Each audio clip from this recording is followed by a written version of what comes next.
Yokohama, your tire.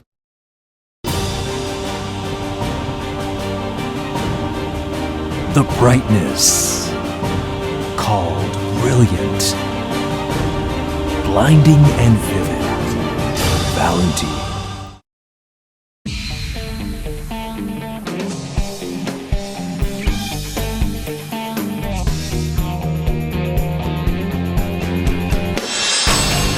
Hi, I'm Frederick Ospo, and I've had great experience competing on RSR products.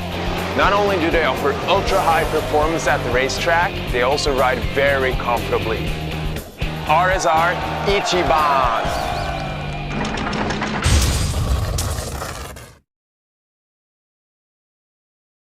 Top 32, just a few seconds away. Ryan Sage along here with Ken Gushi. Our first battle up, Ken. Seimi Tanaka and Tomohiro Nakamura. Number 1 qualifier versus number 32. Right, these guys didn't have much of a strong practice session, but I'm sure as we saw during qualifying, once the competition goes live, they're going to turn it up a few notches. Now, you've been in this position a number of times, number 1 qualifier this year, going up against the 32nd ranked qualifier.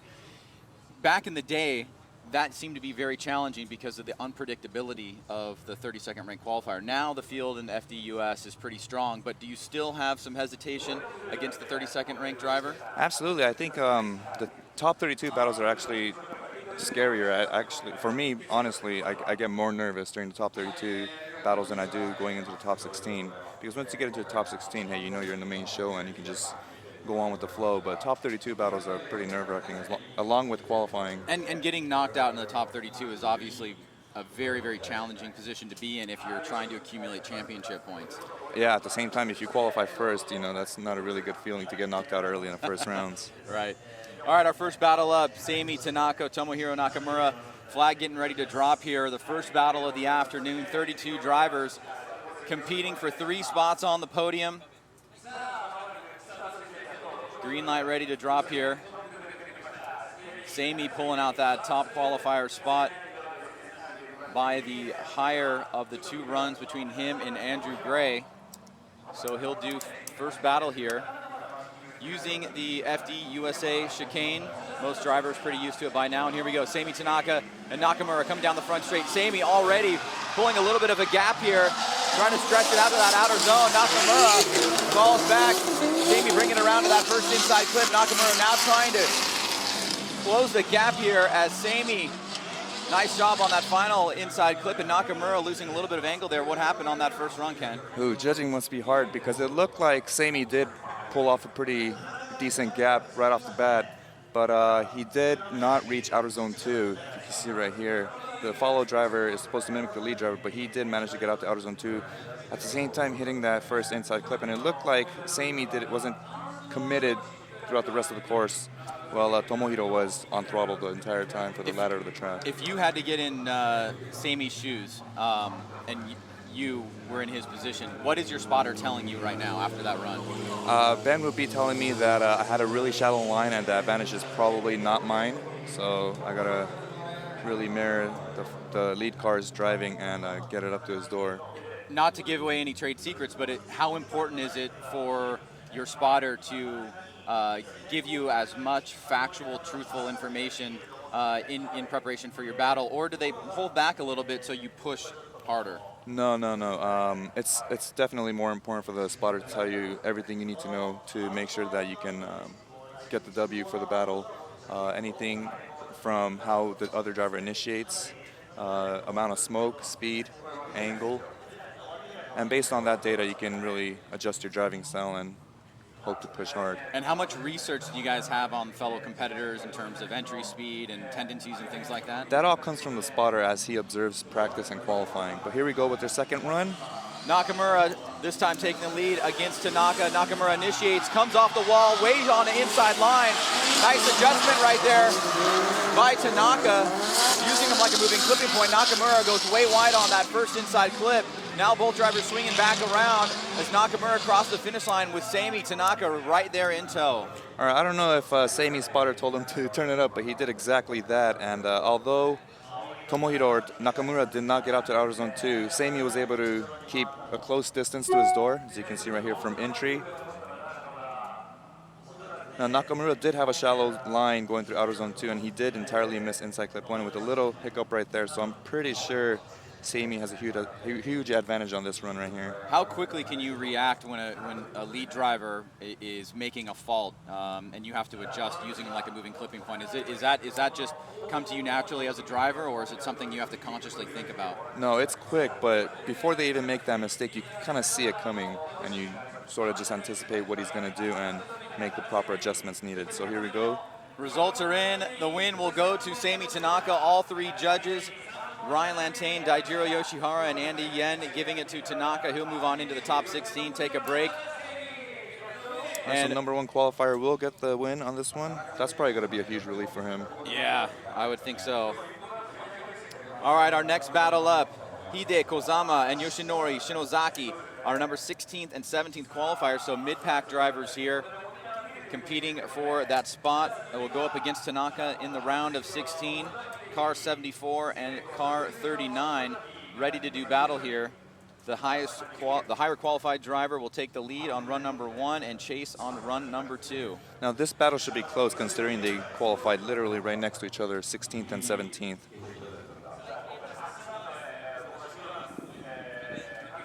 Drivers get in the queue. Flag getting ready to drop here. A nice overcast, much cooler day today than yesterday. And here we go, Kozama in the lead position, Shinozaki in the chase. Kozama initiates, tries to swing out to that outer zone, misses it. Shinozaki falling way behind now. Both drivers making some mistakes in the lead and the chase position. As Kozama wraps around that last inside clip, Shinozaki trying to close the gap, but unable to do that. Both drivers making some mistakes early on there, Ken. Yeah, it looked like none of the drivers, or either of the drivers, had a strong lap. Definitely in the lead with Hideki, unable to reach the outer zone number 2, almost with the stall right there, but also in the chase position, Shinozaki was not able to close the door at any portion of the track, so oh man, just must be really hard. Those are the tough ones, right? When there's a lot of mistakes and trying to balance, you know, who made the bigger the 2 mistakes. It's almost like runs that are so close are almost easier to call, because if you make one little mistake, then you can call that out, you can point that out. But these runs where you're like, okay, here's a mistake, this guy's off the first outer zone. Shinozaki didn't anticipate his initiation, falls way behind. Both drivers missed that first inside clip. Now they're trying to tighten it up a little bit here, or Shinozaki is rather, not able to close the gap, so. Right, especially with the emphasis on the lead car. I'm pretty sure it's gonna be hard. And now we're hearing that there was 2 tires off by So judge is calling for that Hideki. second replay there, showing that Kozama had 2 tires off in the lead position. So tough break for him. He will now be sitting on a 0. And now Shinozaki will take the lead against Kozama. So minus the 0, tough run to judge at that point, but now with the 0, you got the clear advantage going to Shinozaki. So here we go, second run. Kozama's got to pull out something big here, hoping that Shinozaki makes a big mistake. Shinozaki does make a big mistake, goes off course. He's got a 0, but Kozama goes off course again, drops 2 tires on the inside. He was gifted something that does not happen very often. Now Kozama, Ken, on that first run was received a 0 rather, from going off course on this inside line here. He needed Shinozaki to make a big mistake. Shinozaki did make a big mistake, but then Kozama goes off course again. Right, and Shinozaki is one of those drivers that were unable to reach outer zone 2. So during today's briefing, after Ryan said that maybe you guys should try initiating later, well, earlier in practice he did the same exact thing, and again during this battle. Now both drivers did receive a 0, so I'm pretty sure we're going to go one more time on this battle right here. It's going to default back to run number 1, which would be a 0 for Kozama. So double 0s on run number 2, and well, no, this could be a win for Shinozaki. Well, I don't know. Shinozaki did not have a strong chase lap in the first battle either. But if Kozama has a 0 in run 1 and run 2, and Shinozaki has a 0 in run 2. But I don't. Okay, now we're seeing it one more time. But I do recall Shinozaki straightening out after the first inside clip while he was in the following position. So all three judges go one more time. A sloppy battle all around for Hideki Kozama and Yoshinori Shinozaki. Tough to find a winner there, so judges going one more time. We'll see those guys go back to the grid, get a new set of tires, and we'll move on to the next battle, which is Tetsuya Hibino and Daisuke Hasegawa. Yeah, now Hibino earlier during the practice session had a really solid chase lap, so I'm pretty sure we're going to see something great out of him. And he did qualify 8th, which is a pretty good position, so he'll be leading the first lap against Hasegawa.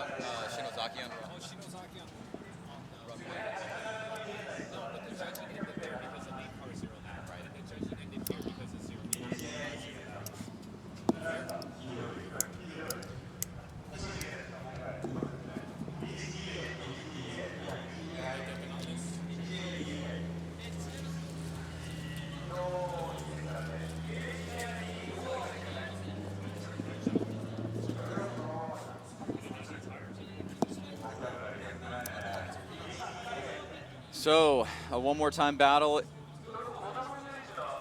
for those two drivers heading back to pre-grid. Our next battle here, Hibino and Hasegawa. Hibino definitely very impressive in his qualifying and practice runs yesterday. A lot of angle, early to angle, big flick. Right, Hibino has a really strong flick initiating to outer zone 1, but the consistency isn't there, so we'll be watching. We'll be interested in seeing how he does in the lead position. Well, here we go. Hibino in the lead, Hasegawa in the chase position. Hibino, a very aggressive flick. Tries to go deep into that zone, is unable to fill it. Hasegawa takes that inside line. Hibino goes a little bit wide on that first inside clip. Both drivers trying to pull it together here as Hibino way off that second inside clip, and both drivers crossed the finish line. What were some of the key things you saw there on that run, Ken? Right, we saw his signature big flick going into outer zone 1. However, he did end up a little bit shallow on outer zone 2. Let's watch the replay right here. This nice is what you're flick. talking about right here, yeah? Right here. He's a little short on outer zone 2. And then entirely missed inside clip 2 right here, while Hasegawa was able to keep the same distance throughout. So Hibino, a couple mistakes in the lead position, notably on this outer zone number 2, which has been a challenge for all the drivers, or I would say most of the drivers. You can see that aggressive flick, nice job on outer zone 1, but just not enough momentum to carry out to outer zone 2.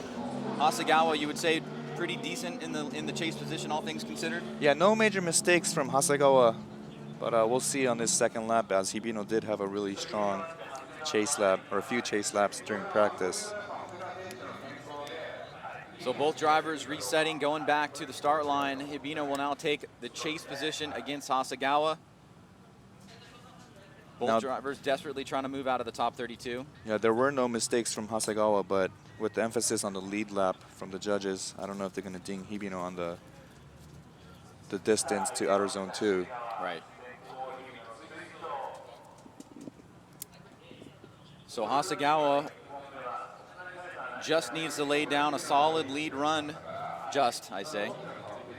Not an easy thing to do. And here we go. Both drivers leave the course. Hibino in the chase, Hasegawa in the lead position. Hasegawa on the throttle, coming into initiation. A little bit less of an aggressive flick there. Kind of on a middle line, does not fill outer zone 2. Hibino trying to take advantage of it as Hasegawa goes way wide on that first inside clip. Now both drivers moving back around through the smoke cloud, crossing the finish line. So another lead driver not filling outer zone 2. Right, it looked like a similar run from run number 1, with Hasegawa failing to reach the outer zone number 2. Pretty nice flick on entry right there. And Hibino was able to keep a similar distance to Hasegawa. And we should note that with the proclivity for a lot of drivers to really overshoot inside clip 1, that is a potential passing area there.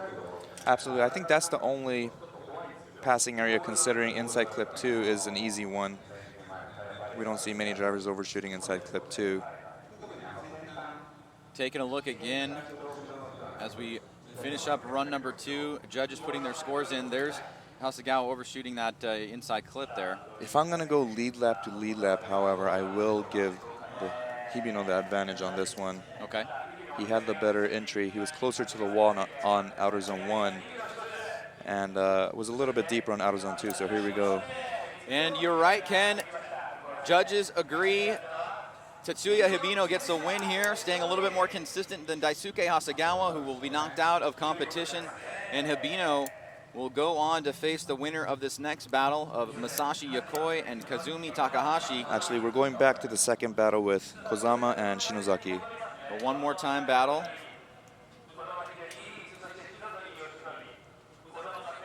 So Hide Kozama and Yoshinori Shinozaki back at it again after 2 zeros, resulting in a one more time. Here we go. Kozama comes through the chicane. Shinozaki in the chase position, trying to stay close here. Kozama initiates, trying to shoot out wide. Oh, and a big mistake right there in the chase position by Shinozaki. Kozama a little bit more consistent out front in the lead lap, does miss that first inside flip. Now Shinozaki trying to make up some ground here as he had that pretty big mistake on initiation. What happened there, Ken, after outer zone number 1? Yeah, it looked like Shinozaki had a few mistakes. First of all, he did get to the wall on outer zone 1, tapped it, had a little bit of a steering correction, and then after inside clip 1, okay, so there's that mistake. There's mistake number 1. However, Kozama did fail to reach outer zone 2, and then we see right here again Shinozaki with that correction. So I'm gonna say 1 mistake to 2 mistakes. 2 mistakes on Shinozaki in the chase position. And that mistake after outer zone, or excuse me, inside clip number 1 was pretty sizable. That was pretty sizable, yeah. It did look like he strained out quite a bit. So if anything, it's advantage to Kozama on his lead lap. Yeah, hearing a couple whispers, at least one judge giving The a 0 would to be Shinozaki. to Shinozaki. Okay. Yeah. So both drivers going back to the start line here, the one more time battle. Now inside clip 1 is a tighter radius corner, and you have to really get the car to turn in, and that's where you lose a lot of the wheel speed and vehicle speed, and you know they're dropping in engine RPMs, and it just looked like Shinozaki just got out of the boost range and just couldn't get the tires to light up. Yeah, it's been a common theme this weekend, that inside clip number 1 either being overshot or just really difficult to make, even with filling outer zone 2. If only a handful of drivers really able to do that. And so this course showing to be challenging even for the best of them. But we'll see if we can get a winner here. This is our second battle in the top 32. We've got 2 guys already advancing on into the top 16. Battle 1 between Tanaka and battle 3 with Hibino. So here we go. Shinozaki in the lead position now, sitting on a 0 from at least 1 judge, trying to make up some ground here. Initiates, tries to reach out that outer zone. And look at, once again, Kozama makes a big mistake on the inside, just like the last battle there. So both drivers giving it back here. Kozama with probably an advantage on run number 1, but then giving it back on run number 2. Yeah, let's take a look here. It looked like the distance was better this time around with Kozama in the chase position. However, right after outer zone 2, he did shallow up and put 2 tires off on the inside right there. Now, was that because he was holding too much angle after initiation and not enough speed or momentum? Right, he just had way too much angle coming into outer zone 2, and just to throttle out of it, shot him inwards, putting 2 of the front tires off or inside of the zebras. What's your gut telling you right now when you look at these 2 runs back to back? I mean, I don't know. Since we did hear some zeros in the first lap, I think unfortunately we might see another one more time. Well, a tough start here for these 2 drivers. Unable to put down 2 solid runs. And we're left wondering whether or not we're going to have a victor here or another one more time battle. But while we're waiting for the judge's call, we'll set up the next battle here between number 9 qualifier Masashi Yokoi and Kazumi Takahashi. But here we go with the judge's results.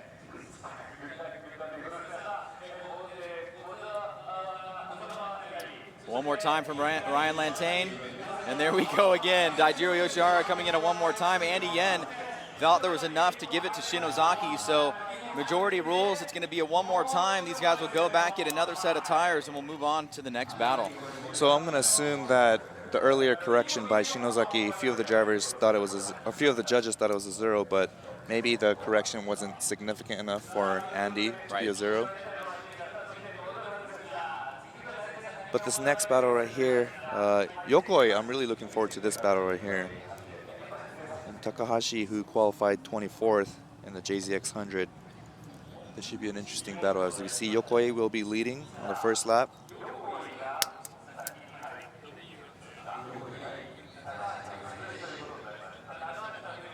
So Takahashi making his way to the start line.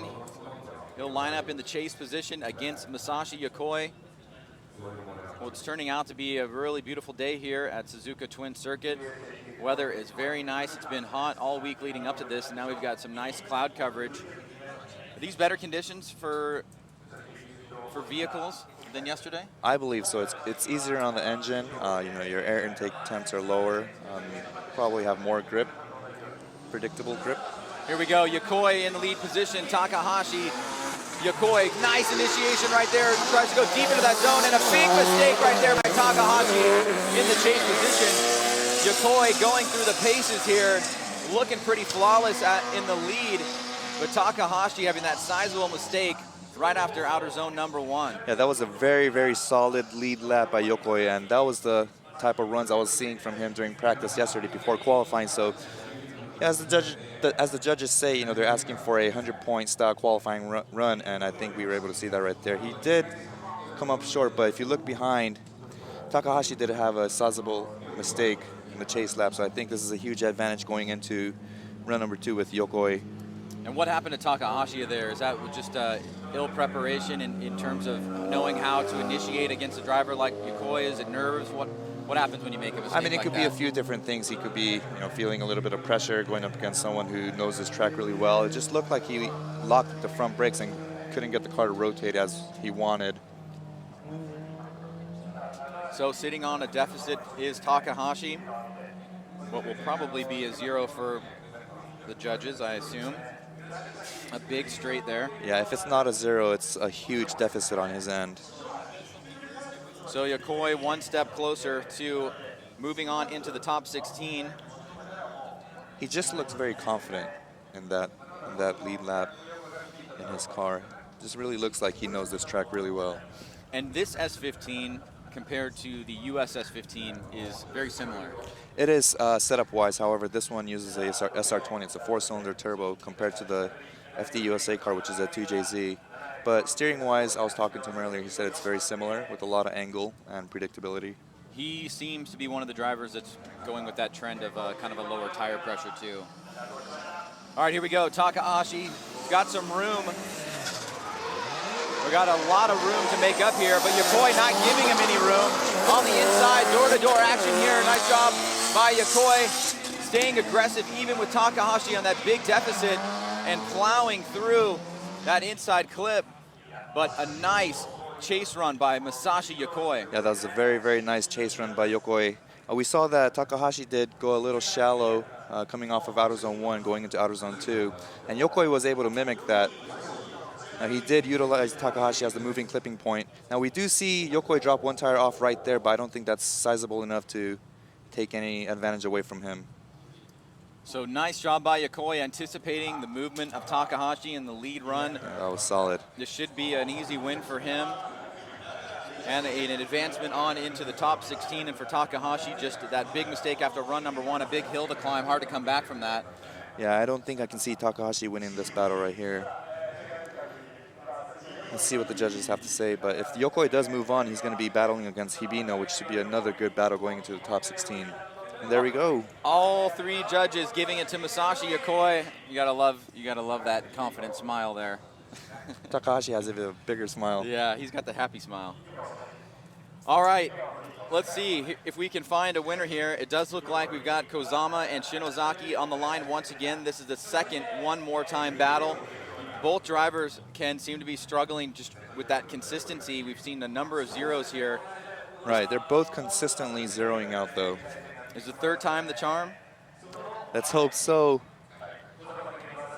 I said it earlier, but this battle should be similar since they qualified right next to each other. So. Now you're very familiar with this position of multiple one more times in events. I am, and I Recently. gotta tell you, it's very hard on yourself as a driver and the car. All right. So let's see if we can find a winner here. Starter getting the thumbs up. I'm going to have to say the driver that doesn't make the mistake is going to be the one that wins. Yep, getting the head nod from Andy Yen overhearing us. We're sitting right next to the judges here. So Kozama in the lead, Shinozaki in the chase. Kozama already pulling a little bit of a gap here. Much better job this time around, though he doesn't reach out to that outer zone.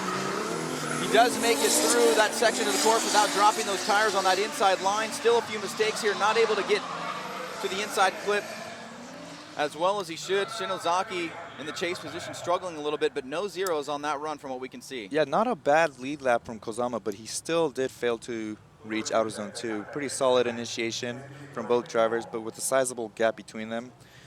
Now earlier we saw Shinozaki struggling through inside clip 1 with the loss of power and straining out a little bit. Now we see that one more time, but this time, however, he does not straighten out, so I don't think he will be receiving a zero. However, that gap is pretty sizable, and I don't think there will be any advantage going for Shinozaki on this lap.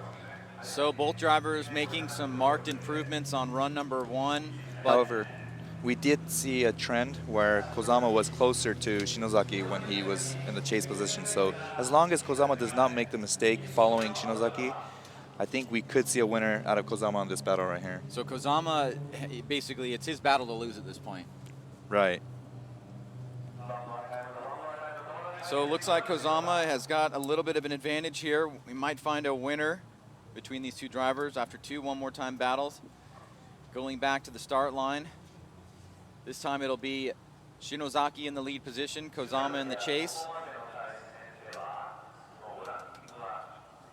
Shinozaki has been struggling, during initiation, either overshooting it or coming up extremely shallow, unable to reach outer zone 2. That's right, he went off course the last time he led. So let's see if he can make an adjustment here.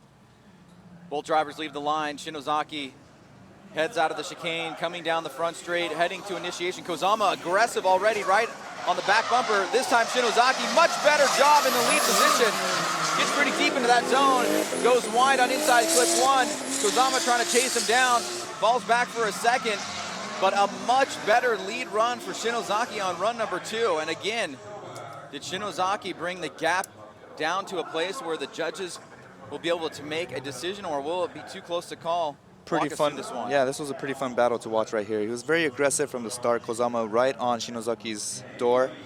Shinozaki did reach outer zone 2.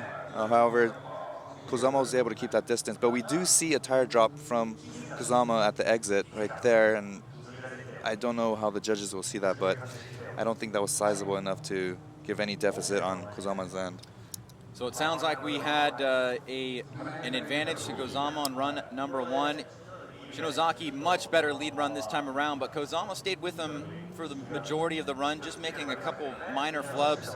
As you mentioned, this tire drop right here, but do you think it was a good enough chase to get the win? I mean, I don't know. With the emphasis on the lead car, I have to say Shinozaki did have the better lead lap. However, Kozama kept a better distance throughout the entire second battle. So Ryan Lantain going with Kozama, and there you go, Daijiro Yoshihara going with Kozama as well, and Andy Yen. It is unanimous. Kozama able to keep the advantage there and moves on into the top 16. And now, after 2 one-more-time battles, we've put that one to rest. If they were putting the emphasis on the lead lap, I'm going to have to say it was Shinozaki's chase lap when he was going through inside clip 1. He did struggle and almost straightened out right there, and that's probably where they docked some points off. And you've been around drifting, basically your entire adult life. You've seen many different iterations of judging. The judging that we have now is really focused on trying to have a clear winner after run 1 and run 2, but evaluating both those runs side by side.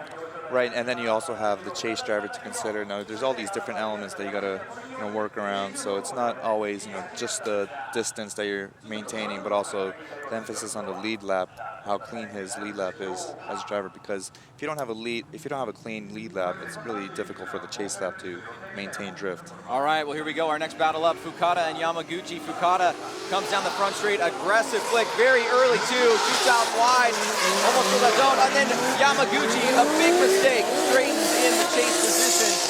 And Fukada will have an early advantage if he can make it through this last corner here, and he does. So Fukada starts off strong, and Yamaguchi, though, makes a big mistake right in front of us here, Ken, on outer zone number 2. Yeah, Fukada had a really solid lead lap. He was able to reach fill up outer zone 1, get to outer zone 2, stay in it for the majority of the time, while right at outer zone 2, Yamaguchi made a sizable mistake, straightening out. Now, is that another example of just too much angle with not enough momentum to carry your vehicle through the corner? That's what it looked like to me. Yeah, because I don't think the distance was close enough for Yamaguchi to freak out right there. So it was probably the angle, and he just lost the power to carry him forward, or the speed to keep that momentum pushing forward. So it'll be advantage Fukada, our number 4 qualifier, going up against our number 29 qualifier in Koji Yamaguchi. Both drivers headed back now, keeping the tires warm. This is our 5th battle on the top 32 if you're just joining us here at Suzuka Twin Circuit. Yeah, so far up to this point, it looked like the higher qualifying drivers have been able to keep the win, or keep the winning streak going. So yep. It looks like it'll be the same trend right here with Koji Yamaguchi with the 0. Fukuda can maintain proximity and have no mistakes. I'm pretty sure we're going to see Fukuda with the win here as well.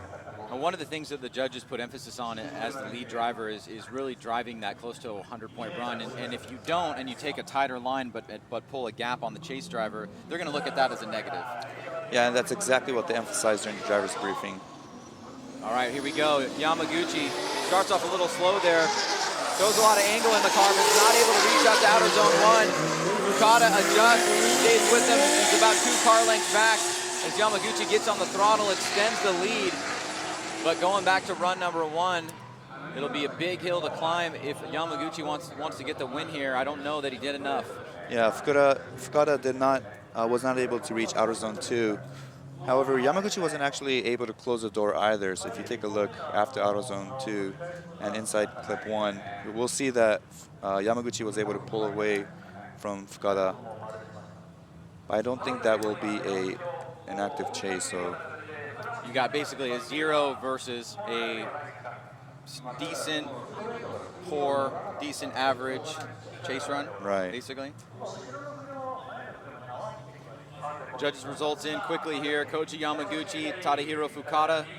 Fukada gets a nod from Ryan Lantane and Daijiro Yoshihara, as well as Andy Yen. So it is unanimous. The 0 playing the fault for Koji Yamaguchi, as Fukada will get the win. And the trend continues as the top qualifiers continue to win here on the left side of the bracket and setting up a very strong top 16. Some strong battles already, Ken. We got Tanaka and Kozama, Hibino and Yokoi, Fukada, and then the winner of this next battle, Manabu Fujinaka and Hirohide Tanaka. Yeah, Manabu Fujinaka is in the FD, the only FD that's competing in Suzuka Twin Formula Drift Japan this weekend. And he's had some pretty solid chase laps during practice, so that's one to look for.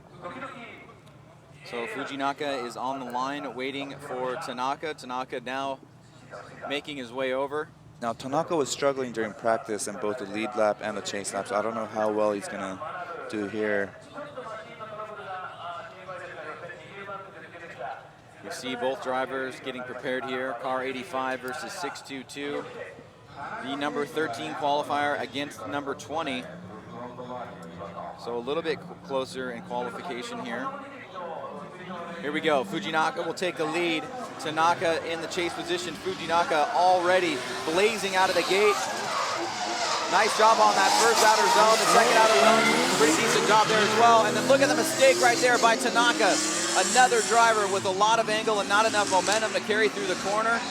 Fujinaka running away with it after run number 1. Yeah, I mentioned this yesterday during qualifying, but Fujinaka has one of the fastest cars here in that FD, and right off the bat, he was able to pull off a sizable distance going into outer zone 1 or the initiation. Now, we see Tanaka behind him trying to close that gap, but as soon as he pulls off this insane angle, he just loses power. I'm pretty sure he dropped out of power band and couldn't get the tires to spin after that. So that's going to be a 0 on Tanaka's end with that straight line approach going into inside clip 1.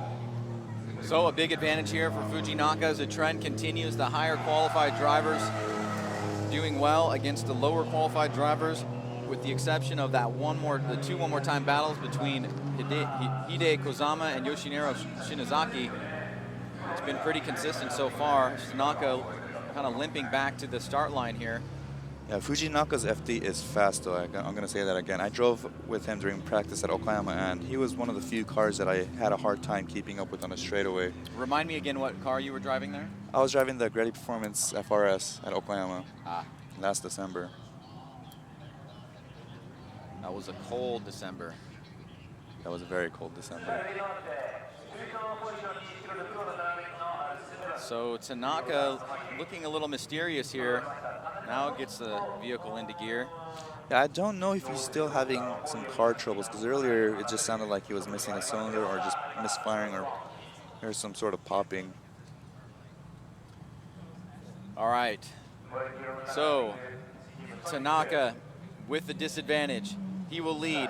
Fujinaka will try to take him out here in the top 32. Fujinaka staying with him, very close on initiation. Tanaka initiates, tries to swing out wide. Another mistake in the same area of the course. He goes way wide. Fujinaka's going to take the inside line. He makes the pass. Nice job by Fujinaka to see that coming. And this will be an easy win for Fujinaka. I think Fujinaka saw that one coming right away, because as soon as they got to outer zone 2 and Fujinaka saw Tanaka's car straighten out, he anticipated that he was going to go wide, way past inside clip 1. So he took that line from Tanaka and just got on throttle right away to get past him. And that's, like we said earlier, one of the only passing areas on this track. I'm trying to remember, going back to like 2006 maybe, I think it was you. We had a double pass at Wall. Was that you and, oh man, what was the other driver? I don't know about Wall, but I did have a double pass in Vegas against, I think it was Conrad. Conrad? Yeah. And now here we go. Fujinaka gets the win. Easy win for Fujinaka. He'll take the win against Tanaka after those big mistakes. And we'll move on to our next battle here. Toshimitsu Masuda and Tatsuya Iha. Now, Ken, this is one of your favorite vehicles in the show this weekend. Yeah, Masuda's car is it's very interesting, to say the least. He has a shark fin on his back window. We call it the shark, but he has one of the best entries coming into outer zone 1. So let's see if he can pull that off again. I told him, you know, as long as he can keep that same entry, hit both outer zones, and make it into inside clip 1, he should have a pretty solid lead lap. Well, let's see if he can do that here. Masuda versus Iha. Masuda down. Good aggressive flick again. Nice job on that first outer zone. Does not get the second outer zone, but it's a mistake in the chase position by Iha. And now Masuda just needs to finish the course.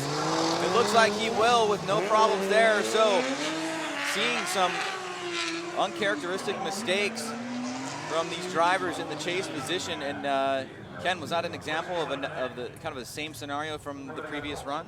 I think so. And Masuda did have a decent lead lap. He did not get all the way to the outer zone number 2, but I mean, we saw a huge mistake from Iha in the chase position right after inside or outside zone 2.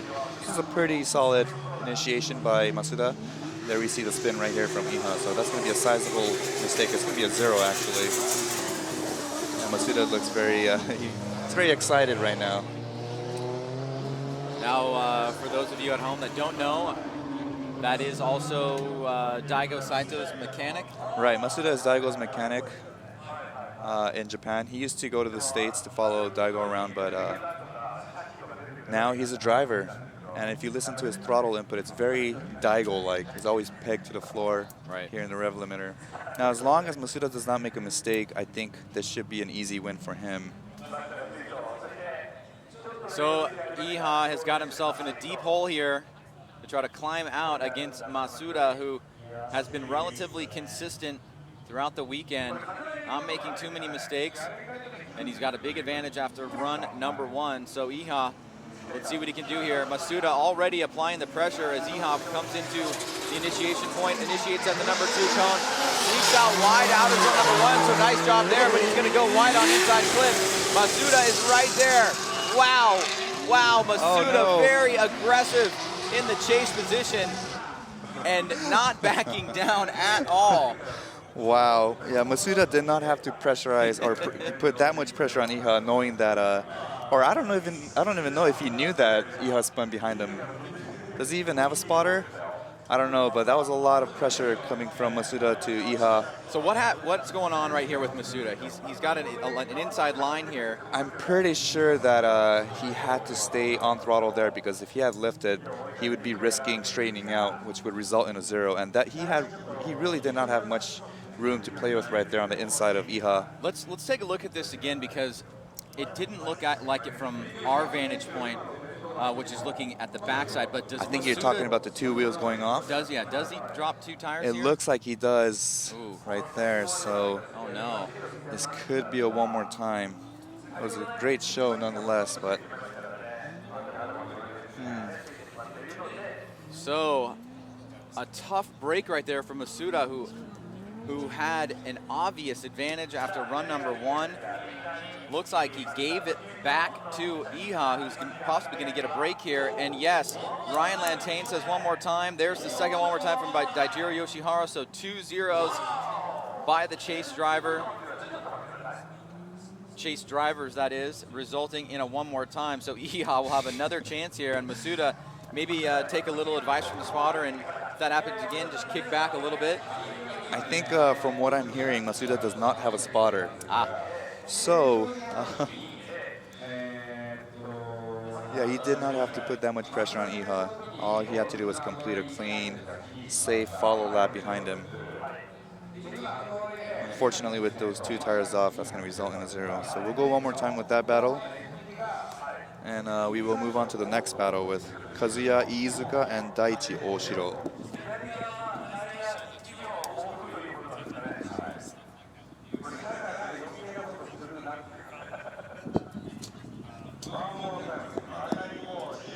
All right, we're almost halfway through here, Ken.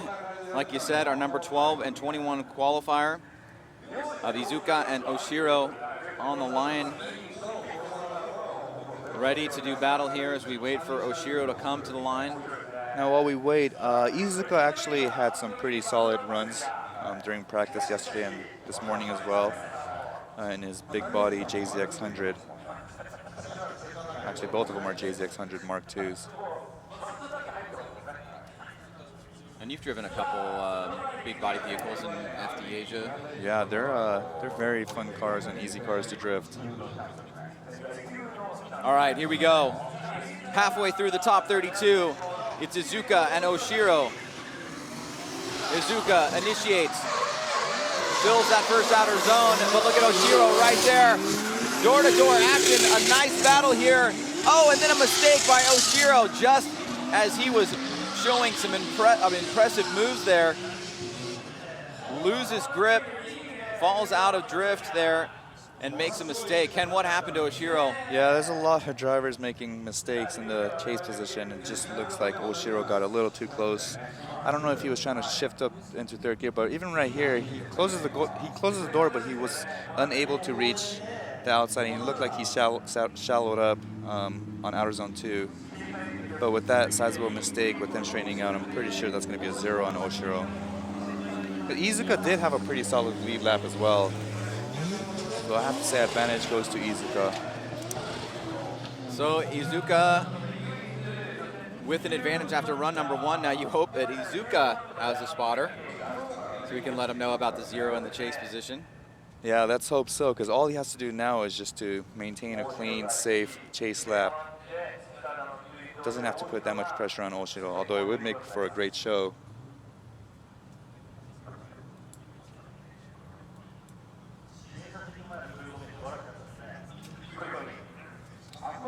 So let's see how this second run unfolds.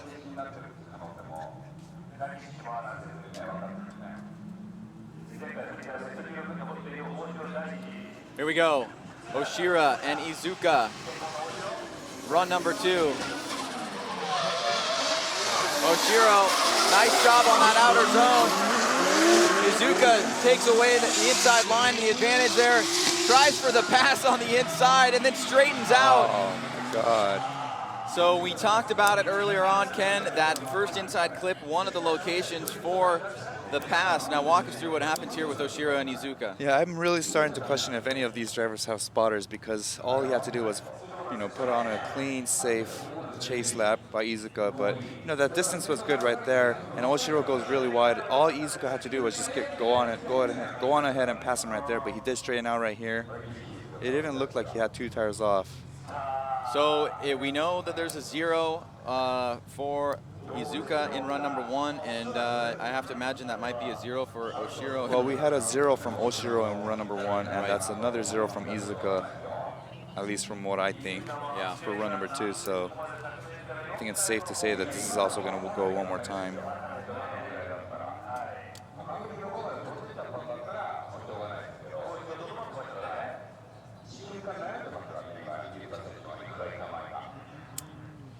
Now, as we wait for the judges, you can already see the next battle coming up. It's going to be the battle with Masuda and Iha. Looking at the replay one more time, Oshiro was sitting on that 0 after run number 1. Now, he does a really good job on the lead position here, but goes way wide, and this is where Iizuka tries to pass. Right, and he's trained up right there. Okay, so it wasn't 2 tires off. It was actually no tires off, but he straightened out for sure twice. In fact, he probably went from inside clip 1 to the finish line without drifting. So a lot to digest here for the judges.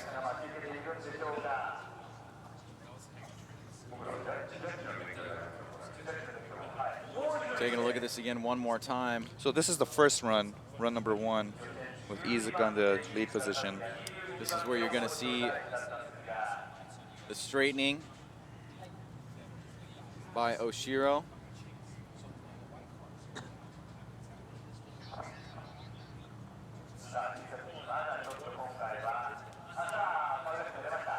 So there it is, one more time, and another one more time. So we're going to go one more time with this battle again. Andy Yen giving it to Oshiro, but the 2 other judges going one more time.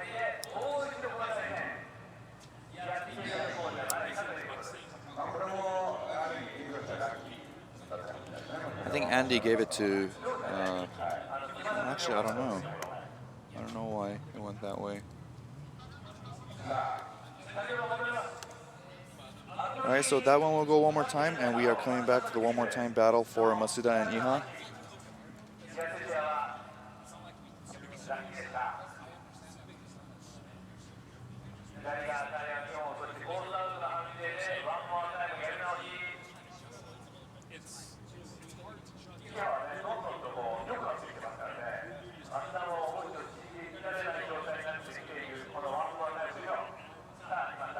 All right, here we go. The one more time battle, Masuda, Iha. Masuda looking very good, but then making that over-aggressive move. Let's see what happens here in this one more time battle. Masuda again, aggressive approach. No, a big hit right here for Iha. One of the biggest ones that we've seen all weekend, smashing right in front of us. And surprisingly, the vehicle looks relatively undamaged for how big of a hit that was. So wow. Nice job right there by the tire wall. That was crazy. Yeah, well, first of all, Masuda had a really solid lead lap. He hit all the outer zones and was able to maintain drift. Now, Iha, I don't think his car was able to slow down as much as Masuda's and went straight into the barrier or into the tires. Now, this is where I want to say, safety is crucial. I saw his helmet bang the window, and I think it's mandatory that all these drivers, they were talking about earlier in the drivers meeting to emphasize using a Hans device starting next year, and pretty sure after this crash, that's going to be justified. Yeah, that's a good reason for it. Yeah, if we take a look at the lead lap, Masuda was able to pull off a clean lap. I don't know if there's any significant damage to Iha's car, but that was a hard hit. That was a really hard hit. I'm so surprised. I mean, look at the lack of damage there. You've got a little bit of a crack in the front fender, but for the most part, that tire wall really saved his vehicle, and he may be able to get back to the line without making too many adjustments. What a crazy impact, however. Yeah, he may make it back to the line, but he's going to be sore for sure tomorrow. That looked like a big hit, and his helmet really almost went out of the window. Looking back at your career, have you had those big hits that shook you to your core like that? Yeah, I've had a few moments in my drifting career, especially tracks like Irwindale, New Jersey, and this was also pre-Hans days, so I remember, if we were to use some neck device, I wouldn't be against it at all. As I was always for neck restraints, and I think this crash is really going to make that movement for Japan as well. What happens when you have a crash of that magnitude where you wreck a car, or you total a chassis, something of that level psychologically? Is it hard to come back from that? Does it take a while to get the confidence back in your driving? Well, you're not the only one that's behind your team, so you first, out of anything, you feel bad for the team, and then you start to worry about the pain and how hurt you are. Pretty sure Iha feels the same way. I'm pretty sure he's not the only one that's working on the car this weekend with his team. Right. But yeah, the damage wasn't that big. But that was a hard hit.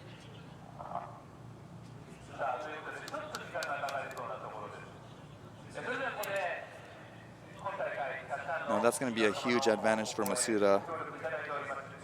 So Masuda will definitely know that Iha has a 0 this time around, given the delay in cleaning up the track here and seeing Iha at pre-grid with the vehicle being inspected by our technical manager and competition director. But Masuda is already making his way back to the start line, so we'll see what happens here with Iha. He may have to call a competition timeout. He does call a competition timeout, and the team is furiously working on the vehicle.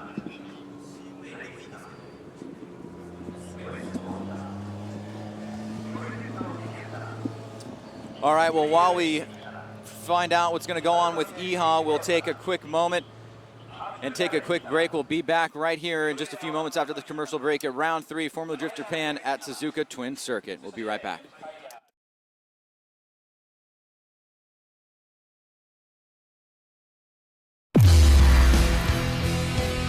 全てはここから始まり、高いクオリティを追い求めてモータースポーツと共に進化する。それがトップ2。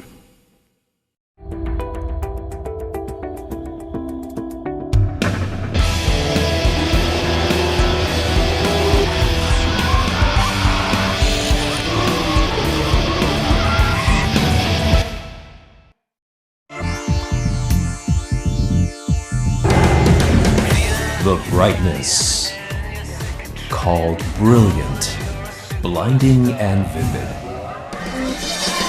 Valenti. スポーツモデルからコンフォートモデルまで、メイドインジャパンのハイクオリティシート、ブリッド。あらゆるステージで使われている理由をお試しください。Love driving. Advan.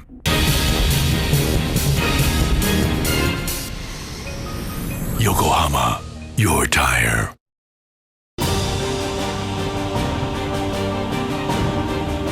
The brightness, called brilliant, blinding and vivid. Valenti. バンパータイム1本目、クラスティアが後追い。そのみんながクラッシュというシーンがあってですね、マシン、それからドライバーの心配があった。森戸さん、業務連絡解説。This is the one more time battle. Major damage after that collision with the tire barricade down here in front of the judging stand. Makes it back to the line, but he'll now have a big hill to climb against Masuda. Yeah, Masuda, all he has to do for this run is literally just keep a safe distance behind Iha and maintain drift. So he does not have to put a lot of pressure on Iha. Let's see what he does here. Well, here we go. Iha initiates. Car looks okay. Throws a big fireball, but goes way long on that first inside clip.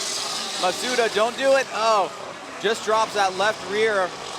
Ooh. And Masuda playing with fire once again as Iha throws down his lead run. But you know what? Masuda played as smart this time. As soon as they got to inside clip 1, I saw the distance closing up and they were door to door, but he pulled back a little bit. Right here, they have a safe distance. Now, Iha was unable to reach the outer zone 2, and went entirely wide, way wide on inside clip 1. Now this is where Masuda goes one tire off, but I don't think that'll be a sizable mistake for him to lose this battle.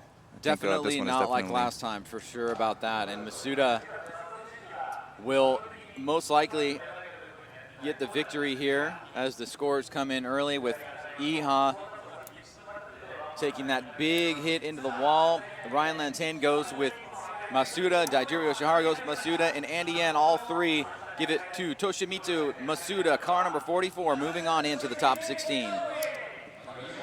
Now he does keep that trend going of the higher qualifier, winning these top 32 battles.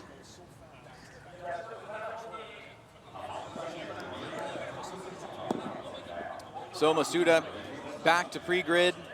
He will be done for the next little while as we make our way through the top 32. We'll have a halftime break, and then we'll be back here for the top 16 and opening ceremonies. Kicking off the top 16 at around 1 o'clock Japan Standard Time.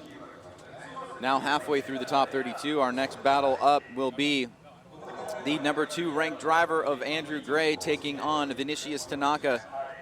Actually, no, we're going to go back to the one more time battle between Iizuka and Oshiro. Are we? Okay. Yes. It looks like Iizuka's lined up. And here comes Oshiro. All right, so the one more time battle. We've seen 3 pairs have a one more time on the left side of the bracket, with a 2 one more times for Hide Kozama and Yoshinori Shinozaki. A lot of them having to do with mistakes. Let's find out if we can get a winner here with Iizuka and Oshiro. Iizuka in the lead, initiates a little bit off that outer zone 1, but tighter there on outer zone 2. But look at this, Oshiro makes a little contact with Iizuka. Now, oh man, was the did he draw the foul there, or was that actually enough contact to push it? Let's take a look at this, Ken. Yeah, well, we'll wait for the replay, but it did look like Oshiro was closing the gap going into outer zone 2. There was a tap for sure. I know I saw a point of impact, but I don't think that was strong enough of an impact to cause Iizuka to rotate. Right there. Well, I don't know. I mean, doesn't seem like enough to me to cause that. Yeah. You gotta wonder about, you know, not intentionally, but maybe inadvertently drawing the foul there. I mean, you know, of course, you never want impact. Yeah. You know, out of respect to your opponent's cars, whether it looks great for the fans or not. That's really not the way to do it. But tandem. It does happen. It does happen, and when it does happen, now how are you going to call the faults? Right. So anytime contact is made, the judges do need to assess fault. We'll have to clarify with them if they do have a driver at fault for the contact. And they are saying that 4-5 is going to have fault for contact. So Iizuka will get a little bit of a break here.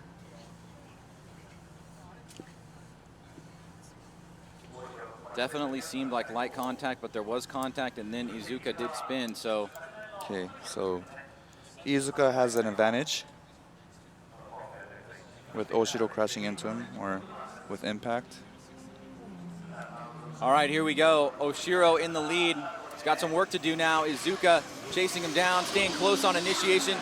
Nice job right there by Oshiro, trying to go deep into that zone, and Iizuka tries to stay with him. There's an opportunity on the inside as Oshiro goes way wide. Oh, and then Iizuka makes a mistake of his own. Oh, and gives it back, and now stops drifting before the finish line.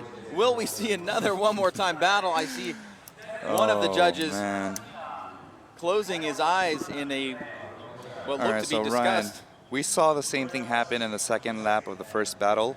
Iizuka had an open opportunity going into inside clip 1.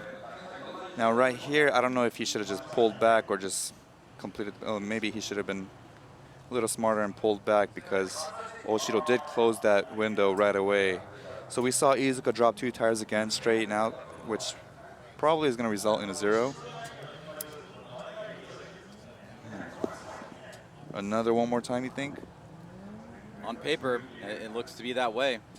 This is another look at it again. You can see Oshiro's way off. Iizuka takes the opportunity, but then is not fully committed, and then right here, And he shuts it debeats down. his tire right there. His left front by Izuka is debeated, probably from the third drop where the tire is going off.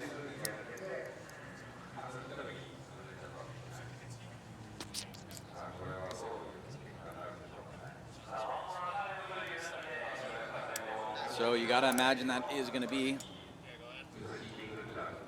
one more time.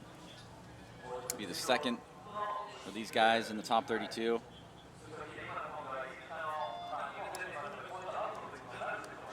Now, I said it earlier, but from what we've seen so far, it's the driver that makes no mistakes. Those winners with the least amount of mistakes are the ones that are winning.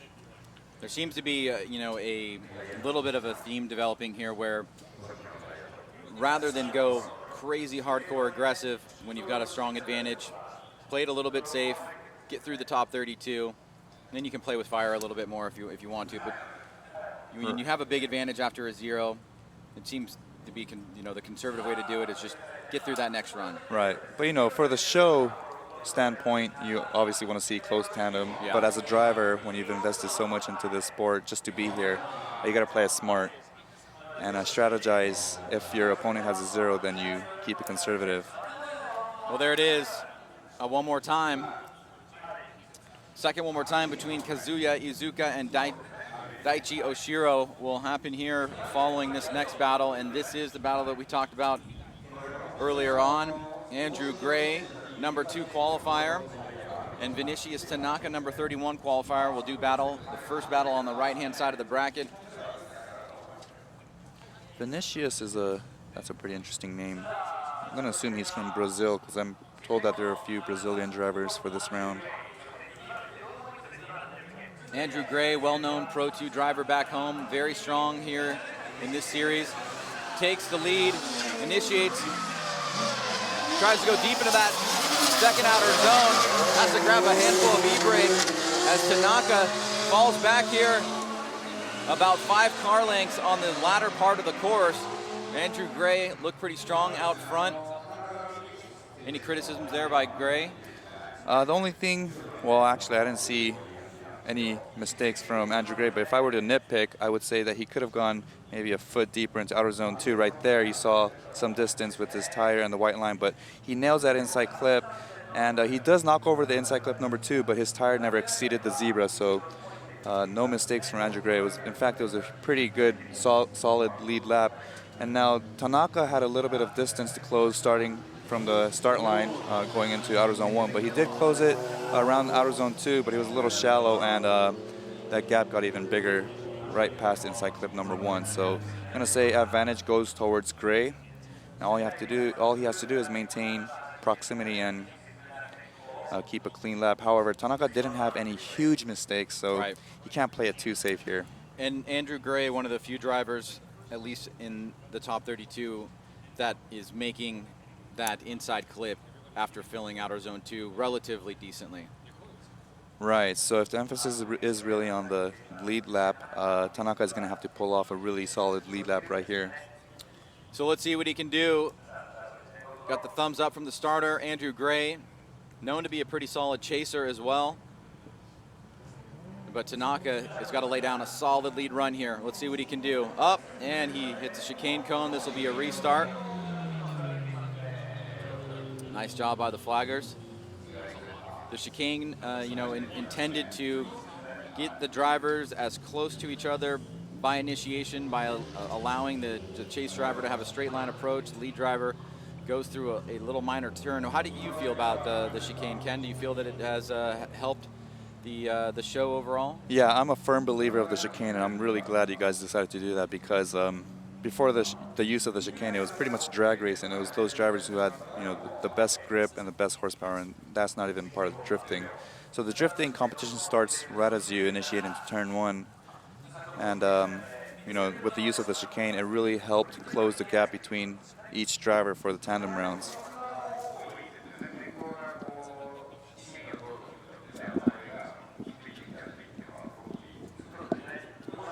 All right, so after the restart, Tanaka and Gray. Second half of the battle. Here we go. Let's see if we can pull off a clean start, and we do. Clean start this time. Gray trying to stay close to Tanaka, trying to go deep into this outer zone.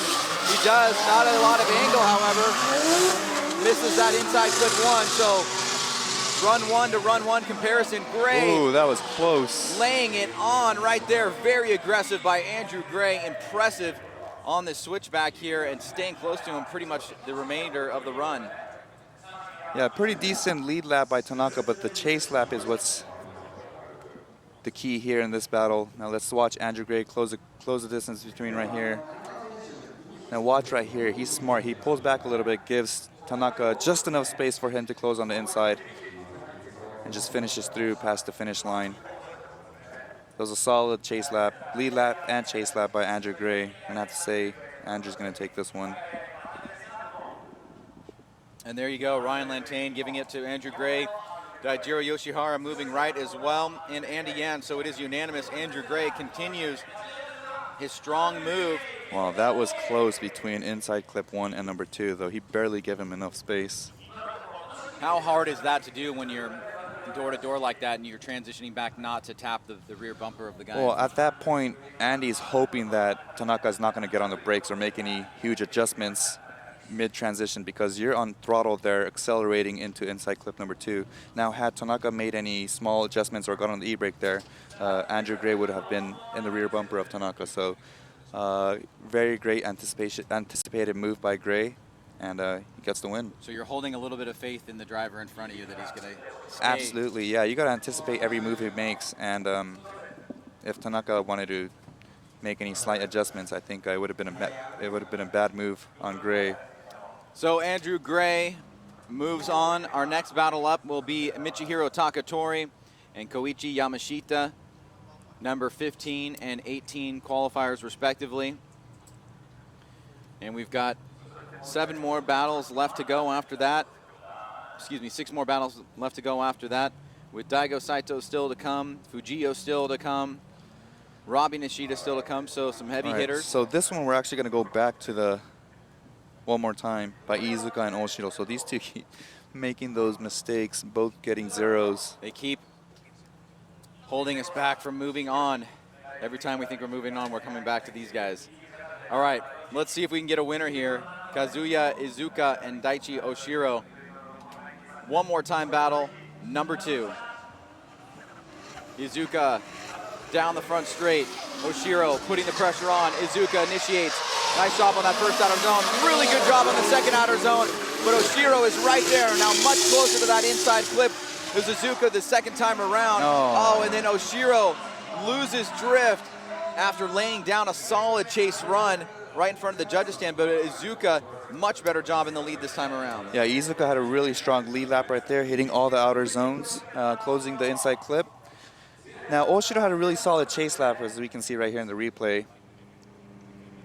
Closes the door right there, and after inside clip 1, he loses drift right there, mid-transition, gets on the e-brake slightly just to rotate the car again, and just kind of gets messy towards the finish line. So, advantage Iizuka. All he has to do now, I'm going to say this for the 3rd time, is maintain drift, avoid any tire drops, and get to the finish line sideways. Easier said than done, right? Yeah.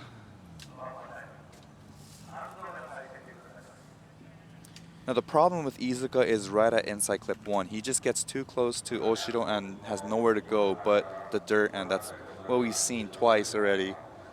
So if he can prevent that, either giving himself a little bit more space, or actually taking the pass away this time, because Oshiro, if we look at the past battle, Oshiro keeps going way wide at inside clip number 1. All right, will we find a winner here? The second one more time battle, and there we go, a little false start. And that is actually quite rare for the chase driver to hit the chicane cone. Yeah, that's really weird. During the drivers' meeting, Ryan was saying that, or not Ryan, one of the organizers was saying that there's probably not going to be any chase car drivers hitting the cones, but I guess we just saw one right now. Well, I always say during these broadcasts that I'll never be surprised by this sport. It has Murphy's Law built right into it. Anything that can Will happen happen. will happen. And it happens all the time, you know. Especially in top 32. Yes, especially in top 32. Yeah, it's probably that same nervous feeling I was describing earlier. I mean, top 32 battles, you get so nervous along with qualifying session. But once you start, you know, making your moves into the top 16, that's when all your nervous feelings go away and it's just battle mode. And traditionally back home, like here, we have that break between 32 and 16. What do you guys as drivers usually do between that break? Do you have sponsor obligations that you have to fulfill? You get an opportunity to relax, think about who you're going to go up against in 16? All of that. Yeah. All right, here we go. Oshiro Izuka. Oshiro in the lead position this time around. Great angle right there, but it's going to go too long. Izuka follows him off course a little bit. And Oshiro wide on that first inside clip. Izuka bringing it back around. No lack of excitement from either of these drivers. All right. We're getting applause from the judges because I think we have a winner for this battle. First of all, Oshiro went 2 tires off clearly on outer zone number 2, so I think the battle was already called at that point. Now they managed to keep the drift show going, and Izuka had a moment where he strained out after inside clip number 1, but it was brief, and I don't think that would be a 0 on his end, but this battle is already called right here. So looks like we'll have a winner here after a lot of excitement between these two guys. 2 one-more-time battles. Now the judges will have something to work with here, as we'll hopefully finally put this one to bed. So Izuka was one of the 2 drivers that was using left foot braking yesterday during qualifying, and I think I know why now. It's because he can't maintain drift mid-corner, and he has to keep some weight up front to keep the tires planted. But that's only speculation, but doesn't matter now because Izuka gets the win. Kazuya Izuka, our winner, finally after 2 one-more-time battles. These drivers going back and forth, both drivers making quite a few mistakes, and finally we get the left side of the bracket filled up. It'll be Tanaka and Kazama, Hibino and Yokoi, Fukada and Fujinaka, and Masuda and Izuka. And the winner of this next battle will face Andrew Gray in the top 16. It's Michihiro Takatori and Koichi Yamashita. Takatori very vocal in the drivers' meeting, asking a lot of questions about track layout and different things like that. One of the only drivers to be piloting a vehicle with the V8 here. So Takatori in the lead position, aggressive flick, but takes that mid-line. Yamashita adjusts. Takatori comes up on that inside clip. Yamashita hits the inside clip. Now both drivers transitioning back around as Takatori and Yamashita across the finish line. Yeah, that was a nice entry by Takatori going into outer zone 1, but he did fail to fill up outer zone number 2. And then behind him was Yamashita Koichi. Had a brief moment of, oh yeah, he's gonna strain out right there. So that's the mistake I was looking for. I don't know if that's gonna be a 0, but that looked like he went completely straight, lost drift momentarily. So if you were to ask me, I think it's gonna go with the advantage with Takatori. So both drivers making their way back to the line. Yamashita making that mistake on inside clip number 1. A slight straightening for a second there, putting himself at a disadvantage, it seems like, after run number 1. Now we'll put him back to the line. It'll be Takatori chasing down Yamashita as we make our way through here. Round 3, Formula Drift Japan at Suzuka Twin Circuit. And here we go. Second half of the battle. Yamashita, our number 18 qualifier. Takatori, our number 15 qualifier. Both drivers fighting for a position in the top 16. And it looks like Takatori will have a slight advantage after run 1. All right, here we go. Yamashita through the chicane. Takatori staying close, coming down the front straight together. Yamashita throws some angle in the car, gets on the e-brake for a second, tries to fill that first outer zone, not able to do that, but brings it back around to that first inside clip. Takatori's right there, cuts through the smoke, no problem. We lose Takatori. And both drivers throwing up a ton of smoke on the latter part of the course there. Very difficult to see. But let's take a look at this replay between Takatori and Yamashita. Yeah, Yamashita pulled off a pretty similar run to Takatori's lead lap. No significant mistakes. And Takatori in the chase lap was able to maintain in decent proximity, keep drift, but I don't know if I saw a mistake by Takatori behind him at inside clip number 2 right here. Now, as he came out of the smoke, I thought I saw him straightening out a little bit, but obviously with all that smoke, there's no way we can tell, even at that camera angle. So Yamashita with that mistake in run number 1. On the face of it, looks like Takatori gets through this run without anything crazy noticeable. Will be enough to give Takatori the win and the advancement on into the top 16. I think from everything we've seen in that battle, it's going to have to go with Takatori. Both drivers waiting the call from the judges here. Looks like we've got 2 of 3 judges in at this point.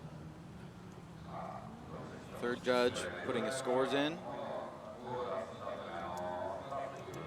Looks like Takatori on paper right now. Let's see what the judges think. Wineland Tango's Takatori, and there you go. Daijiro Yoshihara and Andy Yen make it a unanimous decision for Michihiro Takatori taking out Koichi Yamashita.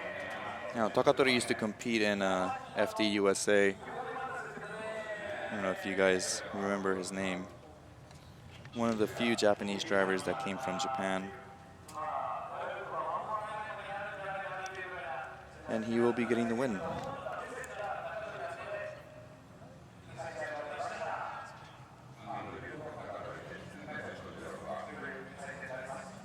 All right, next battle up, Kazuki Hayashi and Kei Sakanohashi.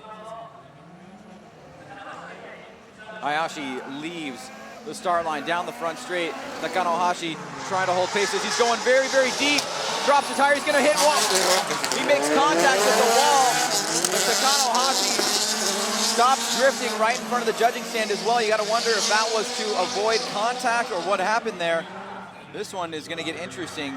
Yeah, this one is definitely interesting because we saw Hayashi with the insane flick, a pretty solid flick going into outer zone number 1. He gets to outer zone number 2, but overshoots it entirely, gets into the tire barrier. And behind him, we see Takanohashi. I don't know if he was trying to avoid impact right there, but he does straighten out, stops drifting, and gets right back into that inside clip number 2, or at 1.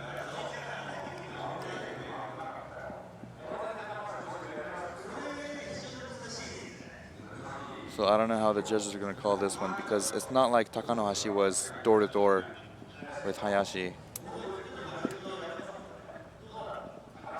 But I can't see why Takanohashi would make a mistake there, so I have to assume that he was trying to avoid impact. Could it be a mistake on both drivers?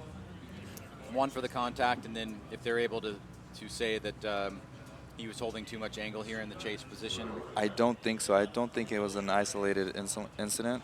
Okay. It looked like Takanohashi, from what I saw at least, was trying to avoid impact. All right, so getting the course cleaned up here. Both drivers heading back to the start line. Looks like no substantive damage here to Hayashi. Takanohashi looks to be in fair position as well. So a tricky one for the judges here, as both drivers bringing things to the surface that will definitely need some interpretation. Clearly, Hayashi going off course, hitting the tire wall, and then Takanohashi losing drift and straightening. Was it because of the off course by Hayashi? Was it a separate incident? That's what we'll have to take a look at. You know, that's where, as a driver, you kind of have to take some risks. Is if you see the driver in front of you making that mistake, do you stay on it and try to pass him, or do you back off and avoid a possible collision? Right, right. And you got to make it in a split decision. Right, instantaneously. Instant moment, yeah. All right, well, here we go. Let's see what we can do on this second battle. Takanohashi and Hayashi. Takanohashi in the lead position. Really quick down that front straight. Hayashi initiates right behind him. Stays on the back bumper there. Takanohashi not able to reach out to that first outer zone. But Hayashi very aggressive in the chase position here. Sticking with Takanohashi all the way around, and a good little batch of driving right there by Hayashi. Nice. Okay, so that was an okay lead lap by Takanohashi, but I think Hayashi had really great proximity to Takanohashi on this second run right here. Take a look. So right off the bat, Hayashi was aggressive in the chase position, and he actually even got to outer zone number 2 while maintaining proximity. Even throughout the finish line. He got pretty close right there as well, with no major mistakes by either driver, but it's going to come down to that first run. It's going to come down to that first run where Hayashi went off course, went into the tire barriers because we did see Takanohashi straighten out on that first lap as well. Well, if it's a one more time, well. All right, so I'm going to say that Hayashi's collision with the wall is what caused Takanohashi to back off and straighten out. Yep. So giving Hayashi the mistake there, not two separate incidents. And Hayashi, unfortunately, after a strong chase run, will be out of competition as Takanohashi will move on into the top 16. Our first driver that is a lower ranked qualifier making it through into the top 16.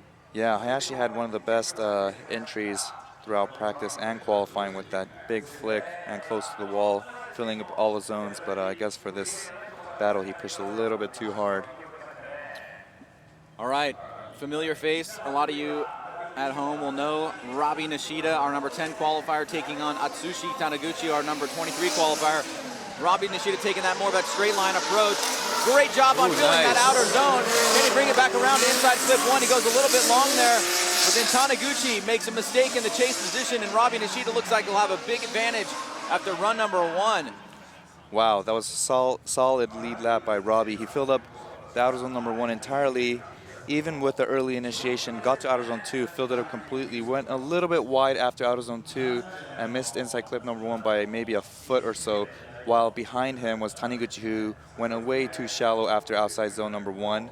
There you see right here. He tries to close the gap, straightens out at inside clip number 1, and loses drift right there momentarily. So this is going to be a huge advantage going to Robbie. Maybe you should just bring this car to the US, huh? Yeah. Seems to be working. So Robbie Nishida looking pretty after run number 1. Beautiful looking GTR. Like a fighter jet pilot. And Taniguchi will have some work to do here, but he'll have an opportunity to lay down a solid lead run of his own as Robbie Nishida will try and chase him down. And up next is his good buddy, Daigo Saito, taking on Yuki Ineoka, our next battle. After that, Tsutomu Fujio and Yusuke Kusaba, then Kazuya Taguchi and Benjamin Chiam, and then Shang Yan and Kenji Yamanaka will round off our top 32 battles for this afternoon. And we'll be back here at 1:30 Japan Standard Time for opening ceremonies in top 16. But right now, it's the second half of the Robbie Nishida and Atsushi Taniguchi battle, with Taniguchi taking the lead. Here we go. Taniguchi screaming down that front straight. He takes a straight line approach, makes a big mistake right there. He's going to go wide on inside clip 1. Robbie Nishida is going to take advantage of it. And Atsushi Taniguchi is all over the place, making quite a few mistakes in the lead position as well, as Robbie Nishida stays aggressive and looks like he'll get the win here. Yeah, I think it's safe to say that Robbie's going to move on with this battle. We saw Taniguchi Atsushi make a significant mistake on entry. He goes straight into outer zone number 2 with his front tires locked up. Robbie plays it really smart at inside clip number 1, where he closes the gap to Taniguchi, but keeps a safe distance to make sure that he does not straighten out. So you'll hear the rev limiter go off really high right here.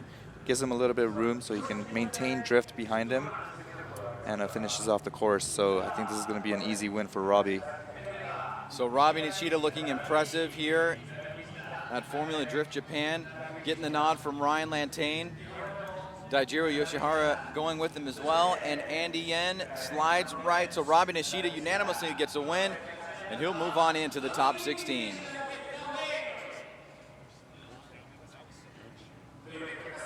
So the theme seems to be in the top 32. Make the least amount of mistakes and you'll move on.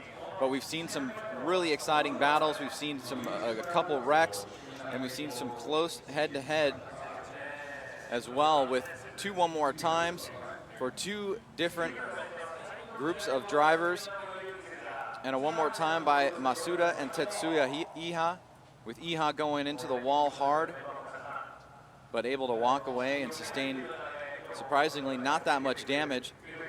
But another driver that did well in qualifying yesterday, that is a very recognizable name, one of the most recognizable in the world of drifting, next to Ken Gushi, of course, is Daigo Saito. He'll be taking on Yuki Ineoka.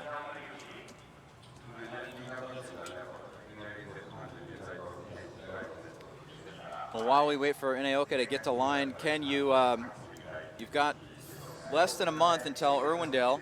You're sitting second in points in the championship. You've had a strong year. Any unusual or untypical preparation for the final event? No, just the usual maintenance, making sure that the car is running top notch, and then the Greddy team is doing a pretty solid job getting the car prepared. But you know, Scions in 1, 2, and 3, I think it's the year of the Scions. Yeah. That's right. I didn't even think of that. That's pretty crazy. You guys have done a tremendous job this year, and we're definitely looking forward to seeing how things turn out at Irwindale. And let's take a look here. It looks like Daigo's tires in line to run over that first cone, but no, he misses it. Daigo Saito, always one to surprise. He'll take the lead against Ineoka. Saito initiates. Pretty decent job on that inside outer zone, but then Ineoka, who looked to be pushing hard, spins out about 60 feet away from the judges' stand here, and Daigo Saito will make it through the rest of the course. What happened to Ineoka on that transition to inside clip 1? Well, first of all, solid lead lap by Daigo. But behind Daigo, Ineoka, he had pretty good proximity going into outer zone 1 and 2. But before inside clip number 1, he strained up, trying to beeline into Daigo's door. And if we take a look right here, so the proximity isn't bad going into outer zone number 2. Now it's right here where the problem is. He beelines to Daigo's door and ends up spinning out. So that's going to be a huge advantage for Daigo going into the second lap. Now we know for sure all he has to do is just maintain drift, keep a safe distance, and he'll move on. But knowing Daigo, he's going to close the door. He's going to put up a great show, so I'm looking forward to this one. So Daigo Saito, world renowned for vehicle preparation and the variety of vehicles that he has. Obviously, he's made a lot of waves with the Lamborghini build, but he's got the GTR back in the States and various other vehicles that he drives, and this is just one of the many, and he's looking pretty good in it so far. So now Ineoka will have an opportunity to lead. Saito at the line, waiting patiently as we try to round up run number 2 here. Both drivers giving the thumbs up. And here we go. Ineoka creeps out of the chicane. Saito already door to door, then falls back a little bit here. Nice job right there by Ineoka, scraping the wall, but he's gonna come up a little bit short. Saito sees it, takes advantage of it and sticks with him, backs off. Nice move right there. Good adjustment by Daigo Saito. And the master chase driver once again shows some clear dominance on run number 2. Yeah, I think, I'm pretty sure Ineoka thought that he had to do something significant to win this battle because of his deficit in the first run. So he throws in a lot of angle going towards outer zone number 2 now. So if we take a look here, we'll see where he makes that mistake. Shallows up, fails to make it out to outer zone number 2, goes way on the inside. Daigo sees that, and they both drop tires, but Daigo plays it safe right here, maintains distance, keeps the drift going, and crosses the finish line. Now it looked like Daigo had 2 tires off right before inside clip number 1, but what's his name? Inaoka did drop a few tires too, or a tire as well. But I don't see this battle going his way. So Looks like Saito will get the win. 3 judges all go in favor of Daigo Saito. He'll get the win here. He'll move on to the top 16. And it'll be one more victory for Daigo here at FD Japan. As we move on to our next battle, Tsutomu Fujio and Yusuke Kusaba. Just 3 more battles left to go in the top 32. Our number 14 and number 19 qualifiers, respectively, as both drivers make their way to the start line. Now Fujio, one of the more well-known drivers, didn't probably have the qualification that he wanted, but certainly known as a very solid driver here in Japan.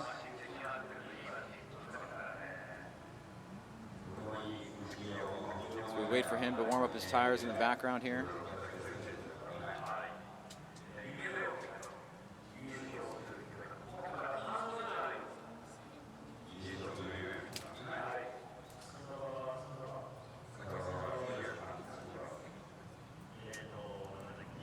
So Kusaba waiting patiently on the line as Tsutomu Fujio scrubs a little bit. You guys have kind of developed a little bit of a trend with the front scrubs. Has been something that's recently kind of come into development over the past year or so with the grip needed for the front tires. Right, and that's exactly it. It's to maintain proper grip on the front tires. And you know, the last thing you want is to go into the first corner and understeer heavily. So here we go. Fujia in the lead position. Kusaba will chase him down. Coming down that front straight line approach for Fujio. A lot of e-brake for a second there, but he does fill that zone. Kusaba, nice job staying with him. Great battle so far. Nice action here. Good transition back around. Kusaba not falling off too much as Fujio lays down a lead run, and that was a nice head-to-head battle. I think that was the best battle we've seen so far, by far. Fujio had a pretty decent lead lap going into the first corner. He doesn't do the big flick like other drivers do, but he has a really solid and consistent entry. Fills up the outer zone number 1 and 2. Now behind him is Kusaba, who maintains proximity even past inside clip number 1. They both cross the finish line with a little bit of a gap going towards the finish line or the last inside clip, but that was a great battle, Ryan. Great battle. Fujio, solid lead run. Kusaba, very solid in the chase. Just backs off right before the finish line a little bit, so gives you an idea of what Fujio needs to do as the lead driver, and also, as Fujio as the chase driver and Kusaba as the lead driver. Yeah, Fujio is going to have to bring his A game in the chase position because that was a pretty solid chase job by Kusaba. And Kusaba has had some moments in his lead lap as well during practice and qualifying. Now he's one of those drivers that throws a lot of angle going towards outer zone number 2, so we'll see how Fujio manages that in his chase position. All right, so a close battle between these two competitors, one of the better ones that we've seen so far. We know what Kusaba needs to do, and Fujio has got to hold him back, stay close. Here we go, Kusaba and Fujio, run number 2, top 32. Kusaba initiates, he goes deep into the zone as well. Oh, and now we have contact. And it sounded like, on the face of it, it sounded like something was going on with Kusaba's car in the lead position that caused that contact. It looks like his hand gestures are saying that he broke either the prop shaft or his axles. And you heard the rev limiter going crazy, and that was coming from Kusaba's car in the lead position. So unfortunately, I think this battle is going to be called to Fujio's favor. Yeah, his car was not accelerating after outside zone number 2, which is unfortunate because that looked like it was going to be an epic battle. Now right here you see his car slows down, and that's where we see impact. And now while he gets thrown off from the inside of the car, there we go. He's saying that something's broken. I'm going to have to assume it's drivetrain related, either the prop shaft or an axle. And that is one of those things that can be a little bit counterintuitive with drifting sometimes. You know, in the real world, anytime you rear end somebody, you're always at fault, but we have all these nuances in drifting. In this particular case, it's a little bit easier because we know that the driver's confirmed that something was broken, but often if you're 1,000 feet away and you're not hearing the vehicle, you're watching the vehicle slow down, you don't know exactly what's going on in real time, and it takes a kind of a trained eye to be able to see what's going on. But we had the benefit of hearing the vehicle and the driver confirming it, and so Fujio will get the win here after Kusaba will have a mechanical in the top 32. Unfortunate for him, he was looking very, very strong there, Ken, but he'll break and he'll go out of competition. Yeah, that was turning out to be the best battle for the top 32, but Kusaba is going to take himself out with that broken drivetrain, which is very unfortunate because he was looking solid. As a driver, that's got to be one of the most frustrating things, right? You know, you prepare yourself mentally, you're driving good, and then you have a mechanical that either puts you at a disadvantage or takes you out of competition. Yeah, that type of defeat is always hard to accept. I mean, I've been doing Formula Drift for since year one, and we've had numerous rounds and battles where the car broke and we couldn't move on, and it's always frustrating because there's really no one to blame, and it's a team effort. You know, the team does a great job preparing the car for you. You try to bring in your A game, but hey, some mechanical issue gets in the way, and that's exactly what we saw here today when this was shaping out to be probably one of the best battles of the day. With the FRS development that you guys have in the current vehicle, do you have a sense of confidence that you've had enough development over the years to kind of understand what it can take and what it can do and what it's capable of and when to push it and when not to push it? Yeah, absolutely. I mean, I've always had confidence in my team, that's for sure. But there are moments where I didn't know if the car was going to make it. There were moments if I was questioning whether the car was going to be able to hang on to the lead car. So it took a lot of time. It took 3 years to develop the car, and we're finally here sitting in second with the championship. So yeah, I'm definitely confident with the car, the team, and myself. And you've been able to take advantage of the newly prepped vehicle, probably better than anyone we've seen in recent history. You kind of had your breakout moment in Atlanta, and one of the things that was pointed out, that's been pointed out time and time again, is how consistent you were in your lead laps. That they seem to be mirror images of the laps in prior battles. That there was very little difference, and you just don't see that often. Was it a matter of being locked in that day and having the car prepped the way that you wanted? I mean, what was going on? I think if I recall the moment, I just knew that everything that we worked on clicked. And everything was just syncing together, and the car was working, the team was great, I was feeling great and confident. And the car just worked. When you got in the car for the first time after some of the adjustments that had been made to it, were you like, okay, wow, we've got something crazy here? Yeah, I knew right away when we made the first change and went out to Willow to do some testing that this is exactly the feeling I was looking for all these years. That's really cool, man. Really cool. All right, well, we've got 2 battles left to go. We've got Kazuya Taguchi and Benjamin Chiam from Singapore, the only and lone Supra in the series here. And Taguchi, quite the competitor. Qualifying number 6, looking strong. Benjamin, 27. Building on his own development over the years. And trying to get through a tough competitor in Taguchi, no easy task. So both drivers are at the line. Yeah, Benjamin's been driving a lot in Thailand with his fellow Thailand competitors with Overdrive and all those Thai guys. But yeah, he's got a lot of seat time overseas. Originally from Singapore, where they don't do many drifting activities. Right. So he travels the world, going to all these different drifting events, Japan being one of them. So he has a lot of experience. Singapore, it's hard to even own a car. Yeah, it's quite expensive. You got to pay road taxes and whatnot, import taxes. So they really get your money out there. But he's going up against some tough competition here out in Suzuka Twin. Taguchi being one of them. All right, car 9-9 versus car 6-1. Taguchi taking on Chiam. Taguchi coming down. Wow, almost some contact there. Taguchi initiates way early. He's able to extend into that second outer zone. Benjamin has to shallow up. He makes a mistake on the inside. Now Taguchi looks like he's off to the races here as he's extremely tight on that last inside clip and looking good overall as the lead driver. Yeah, that was a strong lead lap by Taguchi.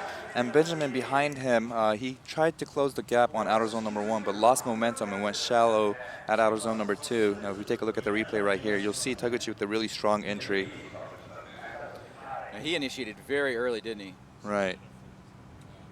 A lot of e-brake right there, but Benjamin cannot close that distance, and he gets on e-brake as well, loses that momentum, straightens out. So that's going to be a huge deficit on Benjamin's end, and a lot of a huge advantage for Taguchi. Now we're going to have to see Taguchi make a sizable mistake or even a 0 on this next lap. Otherwise, Benjamin is going to be out of competition early for this weekend. So the up garage driver of Kazuya Taguchi looking strong here in run number 1. He'll have to think about his approach on run number 2 as he'll chase down Benjamin. Does he stick with him close? Does he give him a little bit of a gap and then reel him in towards the end? Now, traditionally, Japanese drivers are known to be really great chase drivers, but with Formula D's way of doing things and judging, we're forcing them to stay on the wide line as well, or mimic the lead driver, so they can't cut in short to close the gap. And I noticed that a lot of the J drivers are having a hard time adapting to that style. So Taguchi being one of them, I haven't seen many of the Japanese drivers successfully mirror the lead car, such as or in the way Yokoi and Daigo has been doing so. Right, where they've had time to make adjustments and have kind of figured out what's going to work for them. Exactly. All right, here we go. Chiam and Taguchi. Taguchi with an early lead. Chooses to stay close, and then Chiam kind of backs off the throttle a little bit, comes into initiation. Taguchi has to make an adjustment. Chiam and Taguchi drop tires on the inside line. Chiam has a little bit of separation there, and then Taguchi buttons up the back end, so a little bit of a weird start there. Yeah, I don't know if Benjamin was having some issues with his vehicle, but it did look like an extremely slow start. It looked like he was crawling to the outside zone or initiation zone. Let's take a look at the replay right here. It gave Taguchi barely any room to accelerate, and that caused both of them to run really shallow after outside zone number 1. So take a look. Fails to reach outside zone number 2.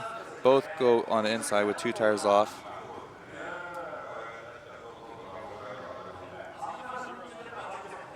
And there goes the run.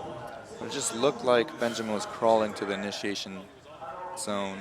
Really weird second run here. Benjamin slowing down on initiation, and then both drivers kind of getting out of whack. But if we go back to the first lap, I mean, Benjamin had a pretty sizable mistake, so I'm going to have to assume Taguchi gets the win on this one. Yeah, you would think so. Just a tough run for Benjamin on that second run as well, and Taguchi trying to make adjustments, and both drivers getting all over the place. But you'd have to imagine that part of that is going to be at fault for Chiam. You can see here the acceleration and then almost some deceleration. It doesn't really initiate. Taguchi's eyeing him up here. Chiam is on that middle inside line. Both drivers go over the zebras. And then here, you just see both of them kind of casually going through the course after the first section that was a little bit hard to watch. Yeah, and the judges are always saying, you know, without a strong lead lap, it's pretty difficult for the chase lap to have the appropriate line. Right. So if it goes back to the lead lap on Taguchi's first run, I'm going to have to say Taguchi does have an advantage on this one. Should be an easy one to call. Here we go. Slide him right for Taguchi. After a tough run from Benjamin Chiam, Taguchi will get the win. Car number 999 moves on. All right, now this is going to be the last battle of the top 32. It's going to be Nyan against Kenji Yamanaka. So the top 16 shaping up nicely here. One more battle left to go. On the right-hand side of the bracket in the top 16, we've got Andrew Gray taking on Michihiro Takatori, Takano Hashi taking on Robbie Nishida, Daigo Saito taking on Fujio, and Taguchi will take on the winner of this next battle. Another Singaporean driver, Nyan. Shang Nian versus Kenji Yamanaka. Many of you will be familiar with Kenji, driving Pro 2 back home and Pro Series quite a few years ago. So Nian steadily improving run after run. Initiates, is off that first outer zone a little bit. Gets deeper in the second outer zone, but misses that first inside clip. Yamanaka trying to make some adjustments here. Falls back for a second. Now both drivers swing around that last inside clip. And Nian continues to develop as a driver run after run. We've just seen him get better and better throughout the weekend. Yeah, Nian's his lead laps are always consistent this round. It's been the same lap over and over again. He did miss inside clip number 1 a tad bit, but let's take a look at the replay. A little bit wobble on the initiation. Misses inside clip number 1 by a foot maybe. But it's been the same exact way all weekend long, so it's consistent to say the least. Now, Kenji on the chase position was unable to close the gap from the start line to the finish line, so if I go back to the lead lap, I have to say Nian's going to take the advantage on this one because Kenji's chase lap was also a little bit shallow. I don't know if he was trying to close the gap. Unable to do so. So Kenji just unable to put up much of a fight in the chase position, but Nian having a not perfect but pretty decent lead run. Exactly. All right, so here we go. Switching up the positions as Kenji Yamanaka will take the lead against Nian. Both drivers ready to go.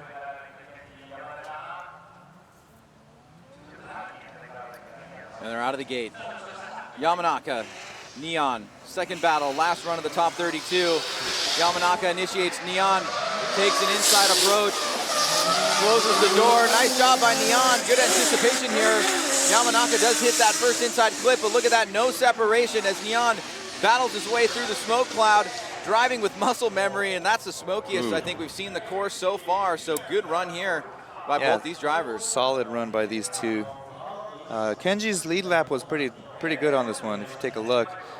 Behind him, however, Nian, I don't know if that was a mistake, if I can call it a mistake, but he got on the brakes before he got the car to rotate the other way, so made the initiation look a little funky, and he was a little shallow behind Kenji, going past inside clip number 1. And he also had the shallower line at outer zone number 2. But proximity-wise, Nian's chase run was much better than Kenji's chase run. So lead lap to lead lap, I have to say it's even. But chase lap to chase lap, I'm going to have to give it to Nian. All right. Will that be enough? Well, one judge agrees with you, Ken. 2 agrees with you, and that is all it takes. All 3 go left as Shang Nian continues to impress, and it's the chase run that gives him the win. Yeah, I am really impressed with Nian. I remember when he first started, he had no idea what he was doing. He didn't know how to work the clutch and the e-brake at the same time, and here we are with him beating veteran Kenji Yamanaka in the top 32 here at Suzuka Twin. All right, well, we've locked in the top 32. We finished up that and moved on into the top 16. We've got a great competition ahead as we'll kick off the top 16 opening ceremonies at 1:30 Japan Standard Time. Hope that you'll join us here, Ryan Sage along with Ken Gushi. We're going to take a quick commercial break, and then we'll be back for the top 16 at 1:30. We'll see you in a little bit.